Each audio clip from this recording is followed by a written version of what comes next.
So recently LG released both their 45-inch and 27-inch OLED monitors. And I've had a good amount of time testing out the 45-inch version, but I really wanted to see if the experience would be any different using the 27-inch model and if there's any massive differences. And off the bat, I can easily see why people are picking a 1440p OLED instead of some 4K monitors. Now, I mainly game on my PlayStation 5 and PC, both of which have performed beyond amazingly, especially on this OLED panel. And if you're a tech and gaming enthusiast like myself, this might just be the monitor you've been waiting for. With a 1440p resolution with up to 240Hz refresh rate and a wild 0.03 millisecond response time, this is easily one of the best monitors you can get right now. Now, this monitor doesn't replace my LG C2 OLED in my living room, but between me wanting to game and the living room usually being hogged by my 2-year-old, it's nice to have an OLED display in my own space. So today I'll take you through my setup with both console and PC gaming, as well as all the ups and downs and full feature set you'd find on this monitor. And if you're new here, thanks for stopping by. On this channel, I talk about gaming, tech, and a few things in between. So if that sounds good to you and you enjoy the video, be sure to like or subscribe. If you don't, you're gonna choke on air the next time you pick up a phone call. And thanks to Minisopuru for sponsoring a portion of today's video, but more on them in a bit. Okay, so the first thing I want to talk about is my setup and why I've chosen this monitor. And the truth is, I'm slowly becoming an absolute sucker for OLED panels, especially for gaming. There are a lot of ups with just a few simple downs in my perspective, but primarily I've grown to personally appreciate the look of OLED in general. Having gamed on the LG C2 OLED for the last year in my living room, which was my first OLED experience, I've really grown accustomed to it. I also ended up using LG's 45-inch OLED, which was a wild experience in itself.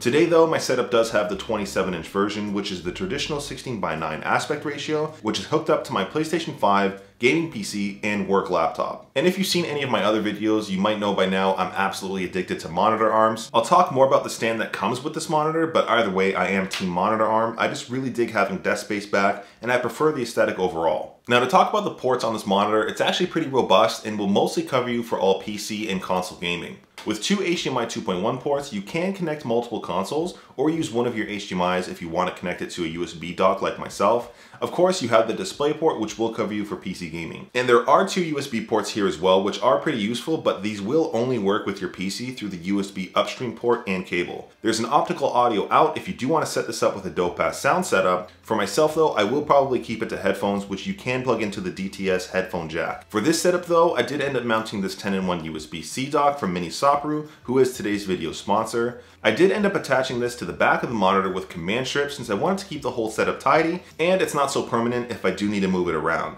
And since I'm a sucker for single cable solutions for my MacBook or Windows laptop, I'm using this to keep things extra clean. This hub does have 3 Type A ports as well as a Type C port, which covers me for all connections I might need. And again, I did mention there's a Type A hub on the monitor itself, but that will only work with your PC through the upstream cable. Now, this dock does have 2 4K 30 HDMI ports and a 1080/60 HDMI port, so you can have up to 3 displays if you really wanted to. If you do have a gaming laptop as well, you are covered for internet connection with a 10 gigabit port, and it has up to 50 watts power delivery, which can charge your laptop depending on how much power it uses. I will leave this link down below in the video description if you do want to check it out, and thanks to Minisopuru for sponsoring this portion of the video. Now, aesthetically speaking, this is one of the sexiest displays I've ever seen, and the build is quite literally the best I've seen outside of my Apple Studio display. This display is impossibly thin due to the OLED panel, and even with the back hump, it's still super thin and completely unobtrusive. The build quality itself draws me in because it feels like metal. I'm pretty certain it is plastic, but again, it's really well built. For myself, I'm into more minimalistic looking tech, and outside of the stand, this doesn't have a gamer aesthetic. And the back end just has this Ultra Gear emblem alongside this textured hexagon backing. And similar to gamer looking tech, I'm not really into RGB all that much, but you do have the hexa lighting on the back end, which you can swap to whatever colors you want. For myself, I usually keep this to a crispy white or teal. Okay, so this monitor is built incredibly well, but what really impresses me overall are definitely the specs. For the main attraction, we are looking at a 240Hz OLED panel. This display also has a wildly low response time at 0.03 milliseconds. So if I keep dying a lot while gaming, it's probably just because I suck. And while this display doesn't get as bright as an LED monitor, it does still support HDR and 98.3% color gamut coverage. Of course, for my console players, you are going to be well covered with the VRR support alongside AMD FreeSync. If you are looking for a 4K panel, you definitely won't find it here, although most people are happy with the 1440p you'd find with this monitor. And when it comes to console gaming, this is absolutely one of the best monitors you might want to get down with, mainly since it looks incredible if you're playing on PlayStation 5 or any of the Xbox Series consoles. Playing any title, old or new, on an OLED display is simply a breath of fresh air. With wildly vibrant colors and literal blacks, every title looks good on here. With the HDMI 2.1 ports, you are taking full advantage of the 120Hz variable refresh rate and the 0.03 millisecond response time. When playing games like Call of Duty, it's easily one of the better experiences, and everything just runs super smoothly, especially with AMD FreeSync support. I've mentioned it before as well, but games like Horizon Forbidden West and Cyberpunk 2070 just look incredible in HDR. When putting the HDR to use, it really is noticeable. And for myself, I've just started my first playthrough of Ghost of Tsushima, and I'm simply blown away by the image quality. But it's not just console gaming either. For myself, gaming on PC is where I can get my competitive fix, especially when playing games like Overwatch. And that's one of the only games I've become a true sweatlord in. Currently, I'm ranked Grandmaster 3, and I've been getting used to playing at a 16:9 aspect ratio, especially coming from the 45-inch OLED, which was a 21:9 aspect ratio. For myself, I actually appreciate the 1440p resolution at 240Hz, since my RTX 2070 can't really do higher refresh rates at 4K. This remains one of the only games I actually clap people in though, so I definitely appreciate this monitor from a competitive shooter standpoint. I've mentioned it many times before, but my all-time favorite game, Red Dead Redemption 2, is still simply a masterpiece, especially on a display like this. Certain times a day in this game just really showcase the range this display has.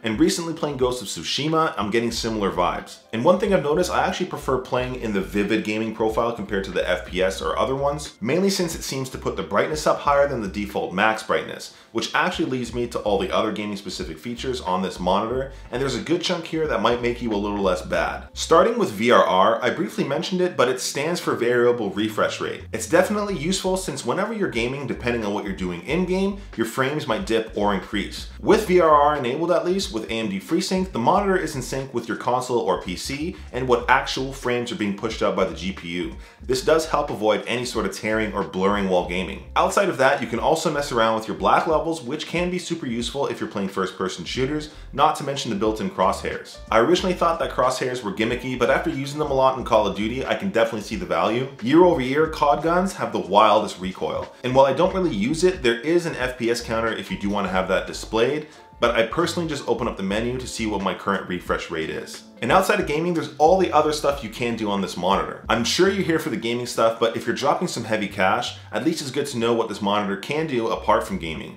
The first thing you probably worry about is burn-in as well, since this is an OLED display. And one thing I can say for sure is there's some really good pixel cleaning features that help prevent that. You can swap around settings to make this more or less aggressive. Now typically you would want a monitor like this to be a little bit brighter for any sort of professional work, but even with this window in my office, I haven't had any large issues for doing that or creative work. And apart from gaming, I have used this monitor daily for both my day job as well as editing. And really, it held up just fine. Again, I'd usually want some sort of Type-C port built in with power delivery for laptops, but if you do have a dock handy, you can always use that. Now for both gaming and productivity, there are a lot of features on this monitor, especially the ones that help prevent burn-in like I mentioned. You have the pixel cleaning options like I mentioned, or the screen move features that will shift everything by like 1 pixel to help prevent burn-in. Of course, you also have all the different picture modes depending on what you're doing. Again, my preference is the vivid profile, and I did mention the RGB lighting before. You can swap this around as you please in the menus or set it to cycle RGB. It's not the brightest thing ever, but it still works well in dark rooms. And I do want to mention this has an anti-glare coating and there is no glossy option. Glossy would probably make things look a little bit better, but for myself, this window would wreak absolute havoc on a glossy display. One thing to note here too is that there are no built-in speakers at all. So for sound, you are going to be using a headset, which you can plug directly into your PC, the console, or the built-in headphone jack on the bottom. And quickly, I do want to mention the little remote that comes with the monitor, since this is definitely how you will be navigating the menus. You've got this tiny knob on the bottom, but don't waste your time with that. The remote has volume and brightness up and down, your input swaps, as well as OLED cleaning options I mentioned, as well as your user-defined buttons to quick swap things like your profiles or RGB lighting. Is this better than a traditional knob?